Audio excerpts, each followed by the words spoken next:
Hello മക്കളെ, എല്ലാവർക്കും good morning. ഇന്നെൻ്റെ ക്ലാസ് PSC സ്റ്റുഡൻസിന് വേണ്ടിയുള്ള public revenue tax, non tax ഇതിനെപ്പറ്റിയുള്ള ഒരു ചെറിയ ക്ലാസ്സാണ്. പബ്ലിക് റവന്യൂ എന്ന് പറയുമ്പോൾ നമുക്കറിയാം, ഈ ടാക്സ് എന്ന് പറഞ്ഞാൽ തന്നെ ഒരു മോഡേൺ ഒറിജിനാണ്. ടാക്സിൻ്റെ ക്ലാസ് ഞാൻ എടുത്തിട്ടുണ്ട്, GSTയുടെ ക്ലാസ്സുണ്ട്, ടാക്സ് ഡയറക്റ്റ് ആൻഡ് ഇൻഡയറക്റ്റ് ടാക്സിൻ്റെ ക്ലാസ്സൊക്കെ എൻ്റെ കിടപ്പുണ്ടെന്ന് നോക്കണം. ഈ ടാക്സ് എന്നൊക്കെ പറഞ്ഞാൽ ഒരു 100-200 വർഷമേ ആയിട്ടുള്ളൂ ഏർപ്പെടുത്തിയിട്ട്. മെസൊപ്പൊട്ടേമിയ, റോം, ഈജിപ്റ്റ് ഇവരൊക്കെയാണ് ആദ്യം ടാക്സ് ഏർപ്പെടുത്തിയത്. അതായത് അഗ്രികൾച്ചർ, ഫോറിൻ ട്രേഡ് ഇതിൻ്റെ അകത്തിലൊക്കെയാണ് ആദ്യമായിട്ട് ചെറിയ തോതിൽ ടാക്സുകൾ ഏർപ്പെടുത്താൻ തുടങ്ങി. ഗവൺമെൻറ്റിൻ്റെ വലിയ റവന്യൂ ആയിരുന്നത്. പിന്നീടത് യുണൈറ്റഡ് സ്റ്റേറ്റ്സ് ഏർപ്പെടുത്തി. അതിനൊക്കെ ശേഷമാണ് പിന്നീടുള്ള രാജ്യങ്ങളെല്ലാം ഇതൊരു കമ്പൽസറി പേയ്മെൻറ്റിലേക്ക് ടാക്സിനെ കൊണ്ടുവന്നത്.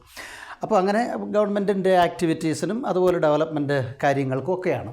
അപ്പോൾ അതാണ് പബ്ലിക് റവന്യൂ. അപ്പോൾ പബ്ലിക് റവന്യൂ എന്ന് പറഞ്ഞാൽ revenue received by the government from different sources എന്നാണ് for financing their activities such as infrastructure, then total economic development, economic stability etcetera. അതായത് എഡ്യൂക്കേഷൻ വേണം, ട്രാൻസ്പോർട്ട്, കമ്മ്യൂണിക്കേഷൻ, ഹെൽത്ത്, ഹൗസിങ് ഇതുപോലുള്ള കാര്യങ്ങളെല്ലാം നമുക്ക് വേണം. ഒപ്പം തന്നെ ടോട്ടൽ എക്കണോമിക് സ്റ്റെബിലിറ്റി വേണം, അതുപോലെ ഡിഫൻസ് കാര്യങ്ങൾ വേണം, അതുപോലെ ടോട്ടൽ എക്കണോമിക് ഡെവലപ്മെൻറ്റ് വേണം. ഇതിനൊക്കെ പണം കണ്ടെത്തണം.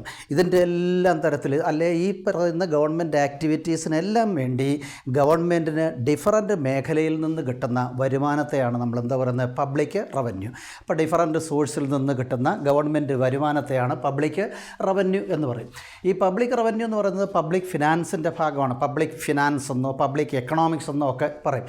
അതൊക്കെ ഡിഗ്രി ലെവലിലും PG ലെവലിലും ഒക്കെ ഉണ്ട്. പബ്ലിക് ഫിനാൻസ് എന്ന് പറയുമ്പോൾ മെയിൻ 3 കാര്യങ്ങളാണ് അതിൻ്റെ അകത്തുള്ളത്. ഒന്ന് പബ്ലിക് റവന്യൂ, രണ്ട് പബ്ലിക് എക്സ്പെൻഡിച്ചർ, 3 പബ്ലിക് ബോറോയിങ്. കാരണം പബ്ലിക് റവന്യൂ ഗവൺമെൻറ്റിനുണ്ട്. ഈ റവന്യൂ കൊണ്ട് ഗവൺമെൻറ് ഡിഫറൻറ്റ് ആക്ടിവിറ്റീസിൽ സ്പെൻഡ് ചെയ്യുന്നുണ്ട് പബ്ലിക് എക്സ്പെൻഡിച്ചർ. ഇതുകൊണ്ട് തികയാതെ വരുമ്പോൾ ഗവൺമെൻറ്, ഇപ്പം നമുക്കറിയാമല്ലോ, മോഡേൺ ഗവൺമെൻറ് എന്ന് പറഞ്ഞാൽ ഒരു വെൽഫെയർ ഗവൺമെൻറ്റാണ്. ഒരുപാട് ആക്ടിവിറ്റീസ് അവർക്ക് വേണം. അപ്പോൾ അതുകൊണ്ട് അവർ ബോറോ ചെയ്യും. വിദേശ രാജ്യങ്ങളിൽ നിന്നോ നമ്മുടെ രാജ്യത്തിൻ്റെ അകത്തു നിന്നോ ഒക്കെ തന്നെ ബോറോ ചെയ്യും.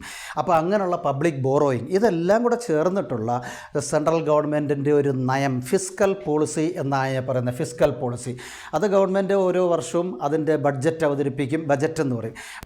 ബഡ്ജറ്റ് എന്ന് നമ്മൾ എഴുതും, പക്ഷേ പറയുമ്പോൾ ബജറ്റ്. അപ്പോൾ ബജറ്റ് അവതരിപ്പിക്കും. അതിൻ്റെ അകത്തിൽ ഇതെല്ലാ കാര്യങ്ങളും കൊടുത്തിരിക്കും. ഇനി ഈ പബ്ലിക് റവന്യൂ എന്ന് പറയുന്നത് 2 പാർട്ടായിട്ടാണ്. ഒന്ന് revenue receipts, 2 capital receipts. Revenue വരുമാനം. ആ റവന്യൂ റെസീപ്റ്റ്സ് തന്നെ 2 തരത്തിലുണ്ട്. Tax revenue, non tax revenue. Tax നമുക്കറിയാം കമ്പൽസറി പേയ്മെൻ്റ് ആണ്, made by the public to the government ആണ്, വിത്തൗട്ട് എനി ഡയറക്റ്റ് ബെനിഫിറ്റ്. ഡയറക്റ്റായിട്ട് നമുക്കൊരു ബെനിഫിറ്റും കിട്ടുന്നില്ല. പക്ഷേ ഗവൺമെൻറ്റിൻ്റെ ഓരോ ആക്ടിവിറ്റീസിന് വേണ്ടി, വെൽഫെയർ ആക്ടിവിറ്റീസിന് വേണ്ടി പബ്ലിക്കുകൾ കൊടുത്തേ പറ്റത്തുള്ളൂ, നമ്മളെല്ലാം കൊടുത്തേ പറ്റത്തുള്ളൂ. അങ്ങനെയുള്ള ഒരു കമ്പൽസറി പേയ്മെൻ്റ് ആണ് ടാക്സ്. നമ്മൾ പറഞ്ഞിട്ടുണ്ടതല്ല. ഈ ടാക്സ് റവന്യൂ അതുപോലെ നോൺ ടാക്സ്. ടാക്സ് റവന്യൂ തന്നെ 2 തരത്തിലുണ്ട്. അത് ഡയറക്റ്റ് ടാക്സ് ഉണ്ട്, ഇൻഡയറക്റ്റ് ടാക്സ് ഉണ്ട്. ഡയറക്റ്റ് ടാക്സ് എന്ന് പറയുമ്പോൾ നമ്മുടെ ഇൻകത്തിൽ അല്ലെങ്കിൽ നമ്മുടെ വെൽത്ത് അതുപോലുള്ള പ്രോപ്പർട്ടി കാര്യങ്ങളിൽ ഏർപ്പെടുത്തുന്ന, ഇമ്പോസ് ചെയ്യുന്ന ടാക്സിനെയാണ് നമ്മൾ ഡയറക്റ്റ് ടാക്സ് എന്ന് പറയുന്നത്. നേരെ മറിച്ച് ഇൻഡയറക്റ്റ് ടാക്സ് എന്ന് പറയുന്നത് അങ്ങനെയല്ല, അത് ഷിഫ്റ്റബിളാണ്. ഇപ്പോൾ സാധനം നമ്മൾ കടയിൽ നിന്ന് വാങ്ങിക്കുന്നു, ആക്ച്വലി അതിൻ്റെ ടാക്സ് കൊടുക്കുന്നത് കടക്കാരനാണ്, കച്ചവടക്കാരനാണ്, പക്ഷേ അവൻ എടുക്കുന്നത് നമ്മളിൽ നിന്നാണ്. അപ്പോൾ അതാണ് ഷിഫ്റ്റബിൾ എന്ന് പറയുന്നത്. അവൻ കൊടുക്കുന്നു, പക്ഷേ നമ്മുടെ നിന്ന് വാങ്ങിച്ചാണ് കൊടുക്കുന്നത്. അപ്പോൾ ഡയറക്റ്റ് ടാക്സ് എന്ന് പറയുന്നത് ഒരുപാട് സൈസ് ഉണ്ട്. അതെല്ലാം ഓർത്തിരുന്നത്. ഏറ്റവും മേജർ ഡയറക്റ്റ് ടാക്സ് ഓർത്തോണം, ഇൻകം ടാക്സ് ആണ്. Income tax. പിന്നെ കോർപ്പറേറ്റ് ടാക്സ് ഉണ്ട്. വലിയ വലിയ കമ്പനികൾ അവരുടെ പ്രോഫിറ്റിനെയൊക്കെ ബേസ് ചെയ്ത് അവരിൽ നിന്ന് ഏർപ്പെടുത്തി ഇമ്പോസ് ചെയ്യുന്ന ടാക്സാണ് കോർപ്പറേറ്റ് ടാക്സ്. പിന്നെ വെൽത്ത് ടാക്സ് ഉണ്ട്. അതായത് വെൽത്ത്, പ്രോപ്പർട്ടി ഇതുപോലുള്ള കാര്യങ്ങളെല്ലാം തന്നെ അതിൻ്റെ ബേസിൽ ടാക്സ് കൊടുക്കണം. പിന്നെ ഗിഫ്റ്റ് ഉണ്ട്, ഗിഫ്റ്റ് ടാക്സ് ഉണ്ട്. അതായത് ഗിഫ്റ്റുകൾ കൊടുക്കുമ്പോൾ അതിൻ്റെ ഒരു പെർസെൻറ്റേജ് ടാക്സ് ആയിട്ട് പോകും. പിന്നെ ലാൻഡ് ടാക്സ് ഉണ്ട്, ഭൂനികുതി. ഇങ്ങനെ ഒരുപാട് സൈസ് ഉണ്ട്. പിന്നെ ക്യാപിറ്റൽ ഗെയിൻ ഉണ്ട്. ക്യാപിറ്റൽ ഗെയിൻ എന്നൊക്കെ പറയുമ്പോൾ ഈ പിന്നെ ഷെയറുകൾ അല്ലെങ്കിൽ സ്റ്റോക്ക്, അതുപോലെ തന്നെ ബോണ്ടുകൾ, റിയൽ എസ്റ്റേറ്റുകൾ ഇതൊക്കെ കൈകാര്യം ചെയ്യുമ്പോൾ അതിൽ നിന്ന് കിട്ടുന്ന ബെനിഫിറ്റിൻ്റെ ബേസിൽ അല്ലെങ്കിൽ പ്രോഫിറ്റിൻ്റെ ബേസിൽ ഗവൺമെൻറ് ടാക്സ് എടുക്കുന്നുണ്ട്. അതിന് ക്യാപിറ്റൽ ഗെയിൻ ടാക്സ് ഇതൊക്കെ ഓർത്തിരുന്നു. ഇപ്പോൾ ഇവിടെ വരുന്ന ഒരു കാര്യം പ്രത്യേകം ശ്രദ്ധിക്കണം, അഗ്രികൾച്ചറൽ ഇൻകത്തെ നമ്മൾ ഇൻകം ടാക്സിൻ്റെ പാർട്ടാക്കിയിട്ടില്ല. കാരണം എന്താണെന്ന് വെച്ചാൽ നമ്മുടെ ഇവിടുത്തെ ഏറ്റവും മേജർ ഒരു പാർട്ടെന്ന് പറയുന്നത്, നമ്മുടെ പോപ്പുലേഷൻ്റെ ഏറ്റവും മേജർ പാർട്ട് അഗ്രികൾച്ചറാണ്. നമ്മുടെ 70% കൂടുതൽ ആൾക്കാർ പങ്കെടുക്കുന്ന അഗ്രികൾച്ചറിലാണ്. അതുകൊണ്ട് തന്നെ അവരുടെ ഇൻകം എപ്പോഴും വേരി ചെയ്തുകൊണ്ടിരിക്കുന്നതാണ്. അതുകൊണ്ട് ഔദ്യോഗികമായിട്ടൊരു ഇൻകം അല്ല, ചരക്ക് കൂടുതൽ കിട്ടും, ചരക്ക് കുറവ് കിട്ടും എന്നുള്ളതേ ഉള്ളൂ. അപ്പോൾ അത് ഈ ഇൻകം ടാക്സിൻ്റെ ഭാഗമായിട്ട് വെച്ചിട്ടില്ല. അത് ഓർത്തിരുന്നോണം. പിന്നെ ഇൻഡയറക്റ്റ് ടാക്സ് എന്ന് പറയുമ്പോൾ പലതരത്തിലുണ്ട്. അത് എക്സൈസ് ഡ്യൂട്ടി, അതായത് നമ്മുടെ ഇൻറ്റേർണൽ അല്ലെങ്കിൽ നമ്മുടെ ഡൊമസ്റ്റിക് അല്ലെങ്കിൽ നമ്മുടെ രാജ്യത്തിനുള്ളിൽ തന്നെ പ്രൊഡ്യൂസ് ചെയ്യുന്ന ഗുഡ്സ് ആൻഡ് സർവീസസ് അതിന് ഏർപ്പെടുത്തുന്ന നികുതിയാണ് എക്സൈസ് ഡ്യൂട്ടി എന്ന് പറയും. പിന്നെ എക്സ്പോർട്ട് ആൻഡ് ഇമ്പോർട്ട് ഡ്യൂട്ടി ഉണ്ട്. എക്സ്പോർട്ട് ചെയ്യുമ്പോഴും ഇമ്പോർട്ട് ചെയ്യുമ്പോഴും ഡ്യൂട്ടി കൊടുക്കും. അതിനെ നമ്മൾ കസ്റ്റംസ് ഡ്യൂട്ടി എന്ന് പറയും. പിന്നെ വാറ്റുണ്ട്. വാറ്റ് നേരത്തെ ഈ GST വരുന്നതിന് മുമ്പ് വാറ്റായിരുന്നു. ഇപ്പോഴും വാറ്റുണ്ട്. കാരണം എന്താണെന്ന് വെച്ചാൽ പെട്രോൾ പോലെ ഡീസൽ പോലെ അതുപോലെ തന്നെ മറ്റ് കാര്യങ്ങൾ, അതായത് ലിക്വർ പോലുള്ള കാര്യങ്ങൾ, അങ്ങനെയൊക്കെയുള്ള കാര്യങ്ങളിൽ ഇപ്പോഴും വാറ്റിൻ്റെ ഭാഗത്ത് തന്നെയാണ് കിടക്കുന്നത്. അതിൽ വാറ്റാണ്, ആ വാറ്റ് കൊടുക്കേണ്ട പെർസെൻറ്റേജാണ്. അപ്പോൾ വാറ്റ് അവിടെ ഈ ഇതുപോലുള്ള വലിയ കമോഡിറ്റികൾ, വലിയ കമോഡിറ്റി എന്ന് പറഞ്ഞാൽ കൂടുതൽ ആൾക്കാർ യൂസ് ചെയ്യുന്ന, എന്നാൽ സാധാരണക്കാരൻ്റെ ആണെന്ന് പറയാനും പറ്റാത്ത സാധനങ്ങളൊക്കെയാണല്ലോ ഈ പെട്രോൾ, ഡീസൽ, ആൽക്കഹോൾ എന്നൊക്കെ പറയുന്നത്. അപ്പോൾ അതിന്മേൽ ഡ്യൂട്ടി ചുമത്തുന്നുണ്ട്. അതിനെയാണ് നമ്മൾ വാറ്റ് എന്ന് പറയും. പിന്നെ കമോഡിറ്റി ടാക്സ് അല്ലെങ്കിൽ സെയിൽ ടാക്സ് എന്ന് പറയും. അതുപോലെ സർവീസ് ടാക്സ്. ഈ രണ്ട് മേജർ ടാക്സിനെയാണ് പിന്നീട് നമ്മൾ GST എന്നറിയപ്പെടുന്നത്. അതിനെപ്പറ്റിയുള്ള ക്ലാസ് എല്ലാം ഞാൻ കൊടുത്തിട്ടുണ്ട്, കണ്ടോണം GST. പിന്നെ അവിടെ ഒരു കാര്യം കൂടെ പറയാറുണ്ട്. GSTയിൽ ഇപ്പോൾ ഒരു ചെറിയ മാറ്റം വന്നു. നേരത്തെ GSTയിൽ 4 സ്ലാബായിരുന്നുള്ളത്. 4 സ്ലാബ്, അതായത് 5%, 12%, 18%, 28, അതായത് 5, 12, 18, 28 ഇത്രയായിരുന്നു ഉണ്ടായിരുന്നത്. എന്നാൽ ഇപ്പോൾ ഗവൺമെൻറ് ഒരു പുതിയ ഇപ്പം നിങ്ങൾ അറിഞ്ഞു കാണുമല്ലോ, US-ഉമായിട്ടുള്ള പ്രശ്നങ്ങൾ ഇങ്ങനെയൊക്കെയുള്ള, അതായത് ഇപ്പോൾ ട്രേഡ് വാർ നടന്നുകൊണ്ടിരിക്കുക. നേരത്തെ ചൈനയും US-ഉമായിരുന്നു എങ്കിൽ ഇപ്പോൾ ഇന്ത്യയും US-ഉമായിട്ടൊക്കെ വലിയ ട്രേഡ് വാറൊക്കെ നടന്നുകൊണ്ടിരിക്കുകയാണ്. അപ്പോൾ അതിൻ്റെ അടിസ്ഥാനത്തിൽ GSTയിൽ ഒരുപാട് മാറ്റം വരുത്തി ഇപ്പോൾ നമ്മുടെ സെൻട്രൽ ഗവൺമെൻറ്. അതനുസരിച്ച് ഇപ്പോൾ 2 സ്ലാബ് കളഞ്ഞു. അത് ഓർത്തോണം. കളഞ്ഞതെന്ന് പറയുന്നത് 12, 28 ആ 2 സ്ലാബ് കളഞ്ഞു. ഇപ്പോൾ നിലവിൽ, അതായത് ഈ മാസം മുതൽ, ഈ മാസം 22 തോന്നുന്നു, ഈ മാസം മുതൽ 2 സ്ലാബേ ഉള്ളൂ. 5%, 18%. പിന്നെ ഇത് കൂടാതെ ഒരു 40% ഉണ്ട്. അത് ലക്ഷറി കമോഡിറ്റിയിലാണ്, ആഡംബര സാധനങ്ങളാണ്. കേരളത്തിലെ ലോട്ടറിയിലും ഈ 40% ഏർപ്പെടുത്തിയിട്ടുണ്ട്. അതിന് വലിയ പ്രശ്നമൊക്കെ നടത്തുകൊണ്ടിരിക്കുകയാണ്. അപ്പോൾ ഇത്രയും കാര്യങ്ങൾ അതിൻ്റെ അതിൽ ഒന്ന് ഓർത്തിരുന്നോണം. പിന്നെ വരുന്നത് എന്താണെന്ന് ചോദിച്ചാൽ നോൺ ടാക്സ് റവന്യൂ ആണ്. ആ നോൺ ടാക്സ് റവന്യൂവിൻ്റെ അകത്ത് വരുന്നത് ടാക്സ് അല്ല, കമ്പൽസറി അല്ല, ആവശ്യമുള്ളവർക്ക് കൊടുക്കാം, വാങ്ങിക്കാം, അങ്ങനെയുള്ളതാണ്. ഇപ്പോൾ ഫീസ് എന്ന് പറയുമ്പോൾ നമുക്ക് എന്തെങ്കിലും ഗവൺമെൻറ് സർവീസ് കിട്ടുക. അപ്പോൾ ഗവൺമെൻറ് സർവീസ് കിട്ടുമ്പോൾ നമ്മൾ അതിനൊരു പകരം ഒരു പണം കൊടുക്കും. അതാണ് ഫീസ് എന്ന് പറയുന്നത്. ഗവൺമെൻറ്റിൻ്റെ സേവനത്തിന് നമ്മൾ കൊടുക്കുന്ന പേയ്മെൻറ്റ്. അതുപോലെ തന്നെ പ്രൈസ്, അതല്ലെങ്കിൽ കൊമേഴ്ഷ്യൽ റവന്യൂ എന്ന് പറയും. ഇപ്പോൾ ഗവൺമെൻറ് തന്നെ പ്രൊഡ്യൂസറാണ്. ഗവൺമെൻറ് ഗുഡ്സ് ആൻഡ് സർവീസ് ധാരാളം പ്രൊഡ്യൂസ് ചെയ്യുന്നുണ്ട്. അപ്പോൾ അത് നമ്മൾ വാങ്ങിക്കുമ്പോൾ നമ്മൾ പണം കൊടുക്കും, പേ ചെയ്യും. അപ്പോൾ അത് ഗവൺമെൻറ്റിൻ്റെ ഒരു വരുമാനമാണ്, നോൺ ടാക്സ് ആണ്. പിന്നെ ഫൈൻസ്, പെനാൽറ്റീസ്. ഇപ്പോൾ ഫീസൊക്കെ ലേറ്റ് ആകുമ്പോൾ, ലേറ്റ് ഫീ എന്നൊക്കെ കേട്ടിട്ടില്ലേ? അപ്പോൾ അങ്ങനെയൊക്കെ വരുമ്പോഴല്ലേ മൈനർ ഒഫൻസ് ഒക്കെ വരുമ്പോൾ അതിനൊരു ചെറിയ പെനാൽറ്റി, ഒരു ചെറിയ ടാക്സ് അടയ്ക്കും. ആ ടാക്സിനെ വേണമെങ്കിൽ ഫൈൻ എന്ന് പറയാം. പിന്നെ അതിനേക്കാൾ കുറച്ചുകൂടെ വലുതാണ് പെനാൽറ്റി എന്ന് പറയുന്നത്. പെനാൽറ്റി എന്ന് പറഞ്ഞാൽ വലിയ ലോ ബ്രേക്ക് ചെയ്യുമ്പോൾ, അതായത് ഭയങ്കരമായ രീതിയിൽ ലോ ബ്രേക്ക് ചെയ്യുമ്പോൾ അവരിൽ നിന്ന് വാങ്ങിക്കുന്ന കുറേ കൂടെ വലിയൊരു എമൗണ്ട്, അതിനെയാണ് പെനാൽറ്റീസ് എന്ന് പറയും. പിന്നെ എസ്ചീറ്റ് എന്ന് പറയും.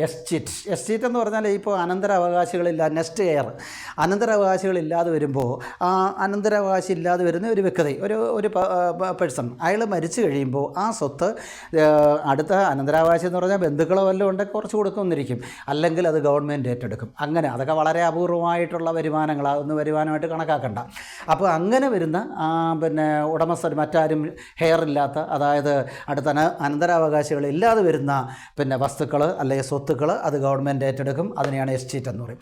പിന്നെ സ്പെഷ്യൽ അസസ്മെൻ്റ് ഉണ്ട്. നമ്മുടെ രാജ്യത്ത്, നമ്മുടെ വീടിന് സമീപത്തൂടെ ഒരു പുതിയ നാഷണൽ ഹൈവേ റോഡ് വരിക, അല്ലെങ്കിൽ ഒരു എയർപോർട്ട് വരിക, അല്ലെങ്കിൽ അതുപോലുള്ള ഫാക്ടറികൾ, ഇതുപോലുള്ള കാര്യങ്ങൾ, അതൊക്കെ നമുക്ക് ഡയറക്റ്റ് ബെനിഫിറ്റ് കിട്ടുന്ന ഇന്നല്ലേ നാളെ.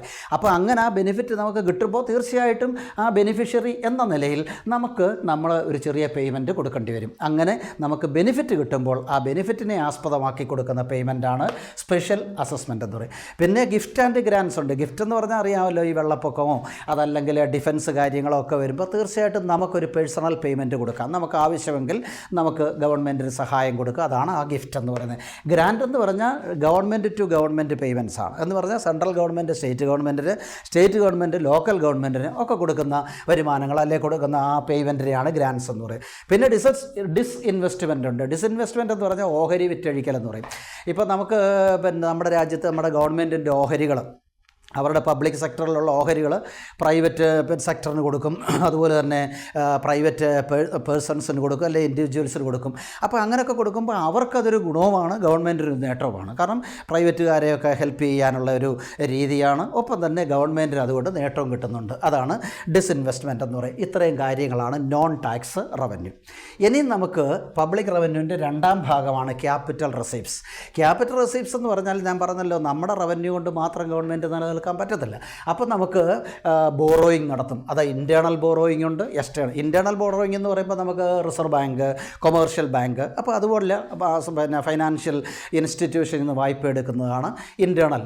പിന്നെ എക്സ്റ്റേണൽ ബോറോയിങ് എന്ന് പറഞ്ഞാൽ വിദേശത്തു നിന്ന്, വിദേശ ഫോറിൻ ഗവൺമെൻറ് അല്ലെങ്കിൽ വേൾഡ് ബാങ്ക്, IMF കേട്ടിട്ടുണ്ടല്ലോ, international monetary fund, ADB Asian development bank, ഇതുപോലുള്ള വലിയ വലിയ ഇൻ്റർനാഷണൽ സ്ഥാപനങ്ങളിൽ നമുക്ക് പണമെടുക്കാം. പിന്നെ അതുപോലെ തന്നെ സ്മോൾ സേവിങ്സ് ഉണ്ട്. ഒരുപാട് സേവിങ്സ് സ്കീമുകൾ നമ്മുടെ നാട്ടിലുണ്ട്. അത് ഉടൻ തന്നെ ഡയറക്റ്റായിട്ട് അതിൻ്റെ കൺസ്യൂമേഴ്സിന് കിട്ടണമെന്നില്ല. അപ്പോൾ അത് തൽക്കാലത്തെ ആവശ്യത്തിന് വേണ്ടി ഗവൺമെൻറ് എടുത്ത് ഉപയോഗിക്കും. പക്ഷേ ഇത് ലയബിലിറ്റിയാണ്, തിരിച്ചു കൊടുക്കണം. ഈ പറഞ്ഞതല്ല, ഇതല്ല, ഈ ക്യാപിറ്റൽ റിസീപ്റ്റ്സ് അല്ല, ലയബിലിറ്റിയാണ്. നമുക്ക് പിന്നെ തിരിച്ചു കൊടുത്തേ പറ്റത്തുള്ളൂ. പലിശ ഉൾപ്പെടെ ആയിരിക്കും ചിലപ്പോൾ കൊടുക്കുന്നത്. അപ്പോൾ അങ്ങനെ സ്മോൾ സേവിങ്സ് സ്കീമുണ്ട്, അതിന് തൽക്കാലത്തേക്ക് എടുക്കുക. പിന്നെ കുറച്ച് കഴിയുമ്പോൾ ആ ബാധ്യത, ലയബിലിറ്റി തീർക്കുക. പിന്നെ പ്രൊവിഡൻറ്റ് ഫണ്ട് ഉണ്ട്, കേട്ടിട്ടുണ്ടല്ലോ, എംപ്ലോയീസ് പ്രൊവിഡൻറ്റ് ഫണ്ട് എന്നൊക്കെ പറയും. ജോലിക്കാരുടെ ശമ്പളത്തിൻ്റെ ഒരു പങ്ക് ഗവൺമെൻറ് വെച്ചേക്കും. അപ്പോൾ അത് അവരുടെ ഗവൺമെൻറ് ആവശ്യങ്ങൾക്ക് വേണ്ടി ഉപയോഗിക്കും. പക്ഷേ കാലം കഴിയുമ്പോൾ അത് തിരിച്ച് കൊടുക്കുകയും ചെയ്യും. അപ്പോൾ ഈ കാര്യങ്ങളൊക്കെ അതിൻ്റെ അകത്തിലൊന്ന് ഓർത്ത്, അത്രയുമാണ് ക്യാപിറ്റൽ റിസീപ്റ്റ്സ് എന്ന് പറയും. പിന്നെ ഈ പറയുന്ന ഭരണ സംവിധാനങ്ങളെല്ലാം തന്നെ, അതായത് ഈ പബ്ലിക് റവന്യൂ എന്ന് പറയുന്ന കംപ്ലീറ്റ് നമ്മുടെ സെൻട്രൽ ഫൈനാൻസ് മിനിസ്റ്ററിൻ്റെ അണ്ടറിലാണ്. ഇപ്പോഴത്തെ നമ്മുടെ സെൻട്രൽ ഫൈനാൻസ് മിനിസ്റ്റർ അറിയാമല്ലോ, നിർമ്മല സീതാരാമൻ. പിന്നെ ഇത് 2 ബോർഡുകളുണ്ട് ടാക്സിൻ്റെ. Central board of direct tax ഉണ്ട്, central board of indirect tax, customs എന്നൊക്കെ പറഞ്ഞുകൊണ്ടുണ്ട്.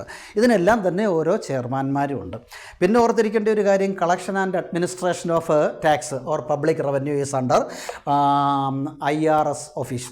അതായത് IRS ഓഫീസിൻ്റെ അല്ലെ ഓഫീസറുടെ അണ്ടറിലാണ്. IRS എന്ന് പറഞ്ഞാൽ ഇന്ത്യൻ റവന്യൂ സർവീസ്, അതിൻ്റെ അണ്ടറിലാണ് ഈ കാര്യങ്ങളെല്ലാം, അതായത് കളക്ഷനായാലും അഡ്മിനിസ്ട്രേഷനായാലും ഒക്കെ നടക്കുന്നത്. പിന്നെ നമുക്ക് ഓർത്തിരിക്കേണ്ട മറ്റൊരു കാര്യം, ഇതിൻ്റെ ഹെഡ്ക്വാർട്ടേഴ്സാണ്. ഹെഡ്ക്വാർട്ടേഴ്സ് എന്ന് പറയുന്നത് ന്യൂഡൽഹിയിലാണ്. പിന്നെ ഒരു 2 സ്ഥാപനം കൂടി ഇതിൻ്റെ അകത്തിലുണ്ട്, അതുകൂടെ ഒന്ന് ഓർത്തിരിക്കുന്നത് നല്ലതാണ്. അതായത് പിന്നെ national academy of direct tax എന്ന് പറയും, അത് നാഗപ്പൂർ, മഹാരാഷ്ട്ര. ഓർത്തിരുന്നു, മഹാരാഷ്ട്രയിൽ നാഗ്പൂർ എന്ന് പറയും. പിന്നെ national academy of customs, indirect tax and narcotics എന്ന് പറയും, അത് പാലാസമുദ്രം, PALA, പാലാസമുദ്രം, ആന്ധ്രാപ്രദേശ്.